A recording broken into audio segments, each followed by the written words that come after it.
வணக்கம் நண்பர்களே, this is pure Tamil and இன்னைக்கு date 20th February pre market report பார்ப்போம். ஓகேங்களா? ஸோ இன்றைக்கி ஆக்சுவலாக நேற்று வந்து யூஎஸ் மார்க்கெட் லீவு. பட் என்னன்னா டவ் ஜோன்ஸ் ஃபியூச்சர் பார்த்தீங்கன்னா இன்றைக்கி 90 பாயிண்ட்ஸ் நெகட்டிவில் இருக்குது. ஓகேங்களா? யூரோப்பியன் மார்க்கெட் ஃப்ளாட்டாக தான் முடிஞ்சிருக்கு. But even though gift Nifty வந்து சரியான இண்டிகேட் இல்லை. ஏன்னா 22,165 தான் இருக்குது. இப்போது அவன் ஸ்லைட்லி நெகட்டிவ்னு தான் காட்டுறான். பட் ஜப்பானீஸ் மார்க்கெட்டு 81 பாயிண்ட்ஸு பாசிட்டிவ்னு காட்டுறான். இப்போ வந்து மணி வந்து 7.25 ஆல்மோஸ்ட். ஓகேங்களா? அந்த கண்டிஷன் படி நான் சொல்கிறேன். பட் ஃபியூச்சர்ஸ் டவுனில் இருக்குது. ஓகேங்களா? அது மட்டும் இல்லாமல் இன்னைக்கு எஃப்ஐ டேட்டா பெரிய லெவலில் நானும் நினச்சேன் பெருசாக அவங்க வந்து ஆர்வம் காட்ட மாட்டாங்க லீவாக இருக்கிறனால யூஎஸ் மார்க்கெட் அப்படிங்கிற மாதிரி நான் நினச்சேன். பட் அவங்க நேற்று கூட செல்லு தான் அடிச்சிருக்காங்க. ஓகேங்களா?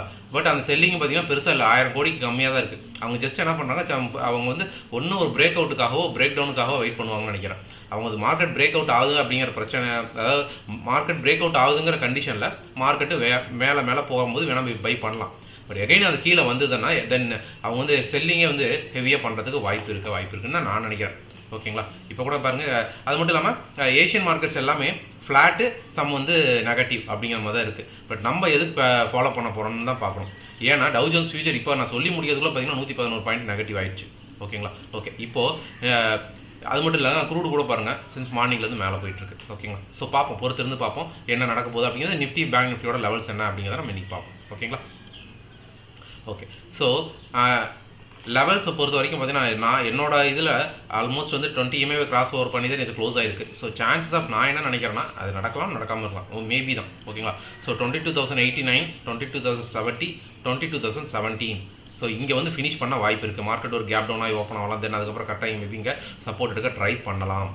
இன்கேஸ் இதை பிரேக் பண்ணிடுச்சு அப்படிங்கிற பட்சத்தில். ஓகேங்களா? ஸோ அதுக்கப்புறம் மார்க்கெட் மேற்கொண்டு எங்கே வரப்போகுது அப்படிங்கிறத பார்க்கணும். தென் அதுக்கப்புறம் 21,970, 940, 905, 877, 835, 795. தென் அதுக்கப்புறம் பார்த்தீங்கன்னா 795க்கு அப்புறம் 753, 712, 681. எப்போ 600 பாயிண்ட்டுக்கு கீழே இவ்வளோ வந்துட போகுது அப்படின்னா இல்லை, எடுத்து வைக்கிறது தான். ஓகேங்களா? அது மட்டும் இல்லாமல் ஒவ்வொரு தடவையும் இந்த ஃபின் நிஃப்டி எக்ஸ்பைரியில் வரும்போது தான் மார்க்கெட்டு ரெண்டு சைடுமே நல்ல ஒலாட்டில் கொடுத்துருக்கு. ஓகேங்களா? ஈவன் பேங்க் நிஃப்டி இருக்கிற அன்றைக்கி கூட அப்படி இல்லை அப்படின்னா கூட இந்த ஃபின் நிஃப்டி நடக்கிற அன்றைக்கி மேலேயும் கீழேயும் அவன் வலுவாக போக ட்ரை பண்ணியிருக்கான். ஓகேங்களா? ஸோ இப்போ இது எப்படிப்பா சொன்னேன் அப்படின்னு கேட்டால், நம்ம இங்கேருந்து ட்ரெண்ட் லைனை ஸ்டார்ட் பண்ணியிருக்கோம். ஓகேங்களா? ஸோ அது எங்கே எண்ட் ஆகுது அப்படிங்கிற பட்சத்தில் ஸோ 22,018. ஸோ இந்த லெவலுக்கு வரானான்னு பார்ப்போம். இன்கேஸ் அதை பிரேக் பண்ணாதான் தென் அதுக்கப்புறம் நெக்ஸ்ட் லெவல் இருக்குது. அதுக்கப்புறம் வந்தால் ஒரு கேப் ஃபில்லிங் இருக்குது. தென் அதுக்கப்புறம் வரானா இல்லையா அப்படிங்கிறத பார்ப்போம். ஓகேங்களா? ஸோ இது இப்போ பாட்டம் சைடை பொறுத்த வரைக்கும். இதே அப் சைடில் நான் எதையுமே பொருட்படுத்த மாட்டேன், நான் மேலே தான் போவேன் அப்படின்னு அடம்பிடிக்கிறான் அப்படிங்கிற பட்சத்தில் எகைன் ஒரு சப்போர்ட் எடுத்துகிட்டு தென் வருவான். ஓகேங்களா? தென் இங்கே கூட சப்போர்ட் எடுக்கிறான். ஒன்ஸ் இதை பிரேக் பண்ணிச்சு நான் நேராக இங்கே தான் வந்து நிற்கணும். ஓகேங்களா? இல்லைப்பா நான் இந்த ஜோன்லேயே நின்றுக்கிறேன் 22,070, நான் இங்கிருந்தே பவுன்ஸ் பேக் பண்ணுறேன் அப்படின்னா எந்தெந்த சைடு அப் சைடு போகிறதுக்கு லெவல்ஸ்ன்னு பார்த்தா 22,112, 153, 187. தென் டே ஹையை பிரேக் பண்ணும்போது 207, 217, 237, 258, 276, 295, 300, 150 பாயிண்ட்ஸ். ஓகேங்களா? தென் அதுக்கு மேலே நான் 400 பாயிண்ட் தான் இன்றைக்கி 200 பாயிண்ட்டுக்கு மேலே தான் நான் ரேலி பண்ணி முடிப்பேங்கிற பட்சத்தில் 311க்கு அப்புறம் 330, 350, 370, 380. உங்களுக்கு வேணும்னா இதை அப்படியே ஸ்க்ரீன்ஷாட் எடுத்து வச்சு லைன் ட்ரா பண்ணிக்கோங்க. ஓகேவா? இது நிஃப்டியோட கண்டிஷன். இன்கேஸ் மார்க்கெட்டு புல்லிஷாகவே நான் இருப்பேன். ஓகேங்களா? 700 கோடிக்கு விற்றுருந்தா கூட நான் மறுபடியும் தான் மேலே தான் போயிருக்கேன் அப்படின்னா சம் ஸ்டாக்ஸ் மட்டும் தான் மேலே போயிட்டே இருக்குது. ஏதாவது ஒரு இண்டெக்ஸ் வந்து மேலே போயிட்டு இருக்கு. நேற்று ஒரு FMCG போச்சு, ஆட்டோ செக்டர் ஓரளவுக்கு போச்சு, அப்படிங்கிற மாதிரி சம் ஸ்டாக்ஸ் மட்டும் மேலே போயிட்டு இருக்கு. ஓகேங்களா? தென் அதுக்கப்புறம் பேங்க் நிஃப்டி அதே போல் நேற்று ஒன்றும் முடியலை. ஓகேங்களா? ஆஸ் யூஷுவல் ட்ரை பண்ணிகிட்டே தான் இருக்கிறோம், உடையுன்ட்டு அதே போல் அவன் பண்ணலை. சரி, அதே போல் நிஃப்டியில் அந்த இடத்துல பிரேக் டவுன் ஆன மாதிரி பேங்க் நிஃப்டியில் நேற்று இதை பிரேக் டவுன் பண்ணால் கீழே வரும்னு எதிர்பார்க்கப்பட்டது. தென் அதுக்கப்புறம் எஸ்டர்டே லோவோ இல்லை அதுக்கு கீழே ஓப்பன் ஆகுதுன்னு பட்சத்தில் சான்சஸ் ஆஃப் வந்து மார்க்கெட் புட் சைடில் வரும்போது 46,369, 46,299, தென் அதுக்கப்புறம் 264, தென் அதுக்கப்புறம் 230, 168, 46, 46,103, 46,56, 45,979. ஓகேங்களா? அதுவும் போல் இங்கேயும் பாருங்கள், இன்கேஸ் இது கேப் டவுன் ஆகி ஓப்பன் ஆனாலோ இல்லை எங்கேயோ ஒரு இடத்துல சப்போர்ட் எடுக்க ட்ரை பண்ணாலோ 299 வந்து சப்போர்ட் எடுக்க வாய்ப்பு இருக்குது. இல்லை 264 வந்து சப்போர்ட் எடுக்க வாய்ப்பு இருக்குது. இந்த ஜோனில் தான் எடுக்கணும்னு நினைக்கிறேன். இன்கேஸ் திடீர்னு உயிர்த்தெழுந்து நம்ம பேங்க் நிஃப்டி இல்லைப்பா நான் இன்றைக்கி ரேலி மேலே பண்ண போகிறேன் அப்படின்னு சொல்லிட்டு போகுது அப்படிங்கிற பட்சத்தில் 46,573. தென் அந்த ட்ரெண்ட் லைனை உடைக்கணும். ட்ரெண்ட் லைனை நேற்று ஃபுல்லாகவே உடைக்க முடியல. அது வந்து 46,660. ஓகேங்களா? அதுக்கப்புறம் 46,739, அப்புறம் 843, 889, 921, அப்புறம் 47,000, தென் 47,069, அதுக்கு மேலே போனால் 188, தென் அதுக்கப்புறம் 209 47ல். இது அப்சைடை பொறுத்த வரைக்கும். ஓகேங்களா, உயிர்த்திருந்தால் இவ்வளோ வேகமாக தான் போவான். இல்லை அப்படிங்கிற பட்சத்தில் அவன் போராடிக்கிட்டே இருக்கான் அப்படின்னா அவன் எங்கே போராடுவான்? 46,299 இல்லை 264 தான் போராட போகிறான். இதுதான் நடக்க போகுது. இது பேங்க் நிஃப்டியோட ட்ரெண்ட். இன்றைக்கி என்ன ஸ்டாக்ஸை ஃபோக்கஸ் பண்ணலாம் அப்படின்னு பார்க்கணும். அதுக்கு முன்னாடி நிறைய பேர் கேட்பாங்க, இன்றைக்கி எக்ஸ்பைரி இருக்குது, ஃபின் நிஃப்டியோட சொல்லுங்கள் அப்படின்னு கேட்டால், பேங்க் நிஃப்டி மூவ் ஆனால் தான் ஃபின் நிஃப்டி மூவ் ஆகும். அப்போ நீங்கள் வெயிட்டேஜ் ஆஃப் ஸ்டாக்ஸை நீங்கள் தெரிஞ்சு வச்சுருந்தீங்கன்னா பேங்க் நிஃப்டி ஏன் மூவ் ஆனால் தான் ஃபின் நிஃப்டி மூவ் ஆகும்னு அவர் சொல்கிறாருங்கிறத நீங்கள் தெரிஞ்சுக்க முடியும். ஓகேங்களா, சரி. இப்போ அடுத்தது ஸ்டாக் ஸ்பெசிஃபிக் படி பார்ப்போம். என்ன ஸ்டாக்ஸ் ஃபோக்கஸ் பண்ணலாம் அப்படின்னு பார்த்தீங்கன்னா, ஹெச்டிஎஃப்சி ஏஎம்சி பார்த்தீங்கன்னா அது நல்லா ஹெவியாக புட் சைடில் இது ஃபுல்லாகவே ட்ரிகர் ஆகிருக்கு. ஓகேங்களா, ஸோ மேற்கொண்டு அவனோட லெவல்ஸ் இன்கேஸ் மார்க்கெட் சடனாக மார்க்கெட் மேலே போகுது அப்படிங்கிற பட்சத்தில் 3746, 764, 822 வரைக்கும் போக வாய்ப்பு இருக்குது. இன்கேஸ் பிரேக் அவுட் ஆகுதுங்கிற பட்சத்தில் மறுபடியும் எகைன் வந்து அவனோட லோவை பிரேக் பண்ணுது, மார்க்கெட்டு கேப் டவுன் ஆகி ஓப்பன் ஆகுது அப்படிங்கிற பட்சத்தில் 3692, 3675 இது தென் அதையும் தாண்டி உடைக்குதுங்கிற பட்சத்தில் எஸ்டர்டே போலவே ஒரு கண்டினியூஸ் மொமெண்டம் இருக்குன்னா தென் நீங்கள் எதிர்பார்க்க வேண்டியது 3612. இது ஏஎம்சியோடது.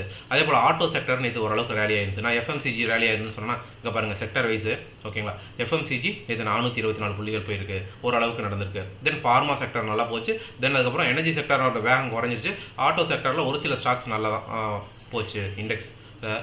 ஓகேங்களா, தென் அடுத்தது என்ன ஸ்டாக் பார்க்கலாம் பார்த்தா டிக்சன் பார்க்கலாம். இன்கேஸ் டிக்சன் பாருங்கள் அது ஒரு பிரேக் அவுட் ஆகிற மாதிரி ஈவன் தோ மார்க்கெட்டு பிரேக் அதாவது டவுன் சைடில் வந்தால் கூட ஆக்சுவலாக பாருங்கள் ஒரு டே கேண்டில் பார்த்தீங்கன்னு வச்சுக்கோங்களேன் இப்படி இருக்குது அப்படிங்கிற பட்சத்தில் சின்னவாவது கீழே இறங்கிட்டு தென் அதுக்கப்புறமே தான் மார்க்கெட் மேலே போகும். ஸோ அதுக்கப்புறம் அது பிரேக் அவுட் பண்ணுது அப்படிங்கிற பட்சத்தில் அடுத்தடுத்த லெவலுக்கு போக வாய்ப்பு இருக்குது. அது 6000 அதாவது கீழே வந்துட்டு தானே டே ஹையை பிரேக் பண்ணதுக்கப்புறமே நீங்கள் கால் எடுங்க வலுவை உடச்சதுக்கப்புறம் 6809, 6864, 940 இது டிக்சனோடது. தென் அதுக்கப்புறம் நம்ம ஆட்டோ செக்டரில் ஒரு ஸ்டாக் பார்ப்போம், பஜாஜ் ஆட்டோ பார்ப்போம். பஜாஜ் ஆட்டோவும் மேலே தான் போக ட்ரை பண்ணிகிட்டு இருக்கான். ஓகேங்களா, ஸோ அவனோட ஸ்டாக்கோட டைரக்ஷனு இன்கேஸ் அவன் பிரேக் அவுட் ஆகிறான் அப்படிங்கிற பட்சத்தில் நம்ம எந்த லெவல் பார்க்கலான்னு பார்த்தீங்கன்னா எஸ்டர்டேவோட ஹை வரைக்கும் நம்ம போகலாம். 555 பிரேக் பண்ணதுக்கு அப்புறம் 649 அப்படிங்கிற லெவல் வரைக்கும் நம்ம போகலாம்.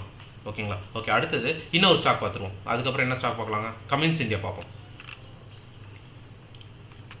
ஓகேங்களா, கமின்ஸ் இந்தியாவும் பார்த்தீங்கன்னா ஹையில் தான் போக ட்ரை பண்ணிட்டு இருக்கான்.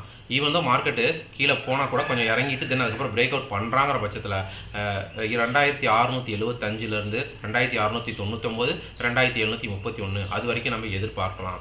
ஓகேங்களா, ஸோ இது வரைக்கும் மேலே போகுதான்னு பார்க்கலாம். இன்கேஸ் மார்க்கெட்டு அவர் ரிஜெக்ட் ஆகிட்டான் அதுக்கப்புறம் கீழே தான் வர ட்ரை பண்ணுறான் அப்படின்னா 2576 2540, 2512 இது லெவல்ஸு. இன்றைக்கி மேலே போனால் மேலே எடுத்துக்கலாம், இல்லை ரிஜெக்ட் ஆகி கீழே வந்துச்சு ஏன்னா அவன் ஹால் டைம் ஹை மேலே தான் இருக்கான். ஸோ அதனால் ரிஜெக்ட் பண்ணிட்டாங்க. தென் கீழே வரானா தென் அதுக்கப்புறம் உடச்சானா அவன் சான்சஸ் ஆஃப் 2426 வரைக்குமே வர வாய்ப்பு இருக்குது. ஓகேங்களா, ஸோ மேக்ஸிமம் அதுக்கப்புறம் வரானா இல்லையாங்கிறத பொறுத்து இருந்தால் பார்க்கணும். ஓகேங்களா, இது மார்க்கெட்டோட கண்டிஷன். புல்லிஷாக இருக்குங்கிற பட்சத்தில் ஈவன் பேரிஷாக இருந்தால் கூட நான் சொல்கிற ஸ்டாக்லாம் வெயிட் பண்ணுங்கள்.